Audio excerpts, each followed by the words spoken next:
दोस्तों, thrive space में आपका स्वागत है कि कहानी बड़ी ही दिलचस्प है। तो आपसे निवेदन है कि हमारे साथ अंत तक बने रहिए। एक समय की बात है, एक छोटे से गांव में एक मजदूर रहता था।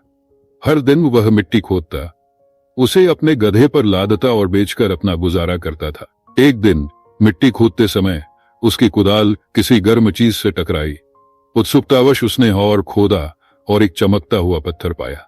यह कीमती हीरा था, लेकिन मजदूर को इसकी असली कीमत का अंदाजा नहीं था। उसके लिए यह बस एक चमकीला पत्थर था। उसने उस पत्थर को अपने गधे की गर्दन पर सजावट के रूप में बांध दिया। कुछ दिन बीत गए। एक दिन जब मजदूर अपने गधे के साथ गांव से गुजर रहा था, तो एक धनी व्यापारी ने उस चमकते पत्थर को देखा। व्यापारी, जो एक किराने की दुकान का मालिक था। मजदूर ने जवाब दिया, यह बस एक चमकता हुआ पत्थर है जिसे मैंने मिट्टी खोदते समय पाया। व्यापारी ने पत्थर की प्रशंसा की, हालांकि उसे भी यह नहीं पता था कि यह हीरा है। वह इसे हासिल करना चाहता था, इसलिए उसने मजदूर को पत्थर के बदले 5 चांदी के सिक्के देने की पेशकश की। मजदूर, जिसे यह पत्थर सिर्फ एक सजावटी चीज लग रहा था, उसने खुशी यह प्रस्ताव स्वीकार कर लिया। व्यापारी ने पत्थर लिया और उसे अपनी दुकान के तराजू पर टांग दिया। एक दिन एक जौहरी व्यापारी की दुकान पर आया।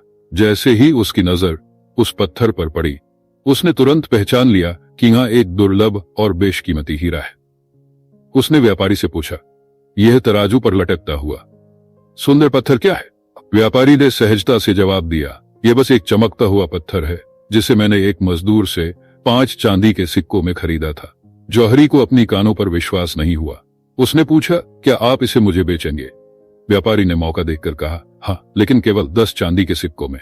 जौहरी ने मोलभाव शुरू किया और कहा, मैं आपको 7 चांदी के सिक्के दूंगा, लेकिन इससे ज्यादा नहीं। व्यापारी ने अपनी कीमत कम करने से इनकार कर दिया और जौहरी वहां से चला गया। उसने सोचा कि वह अगले दिन वापस आकर बेहतर सौदा करेगा। उस शाम एक और जौहरी दुकान के पास से गुजरा। जैसे ही उसने तराजू पर लटकते हीरे को देखा, उसने तुरंत उसकी असली कीमत पहचान ली। बिना किसी झिझक के उसने व्यापारी से पूछा, क्या आप इसे मुझे बेचेंगे? व्यापारी ने फिर वही कीमत मांगी, 10 चांदी के सिक्के, जिसे जौहरी ने खुशी खुशी दे दिए और हीरा अपने साथ ले गया। अगले दिन पहला जौहरी हीरा खरीदने के लिए वापस आया। जब उसने तराजू पर हीरा नहीं देखा, तो उसने व्यापारी से पूछा, वह चमकता पत्थर कहाँ है?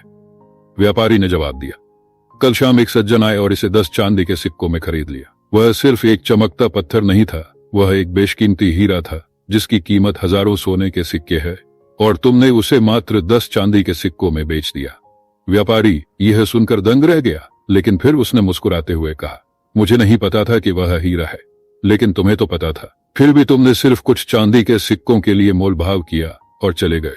तो बताओ, असली मूर्ख कौन है, मैं या तुम?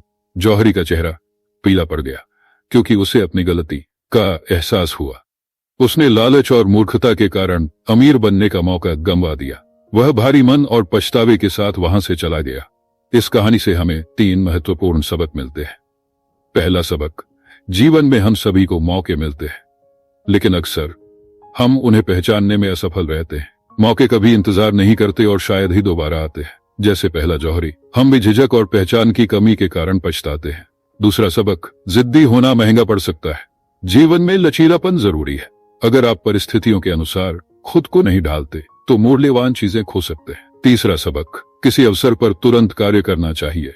विलंब और आलस्य के कारण मौके छूट जाते हैं। पहला जौहरी सोचता रहा कि वह बाद में आकर खरीद लेगा, लेकिन देर हो चुकी थी। इसलिए यह कहानी हमें सिखाती है कि जीवन उन्हीं को इनाम देता है जो मौके पहचानते हैं, लचीले रहते हैं और बिना देरी किए कार्य करते हैं।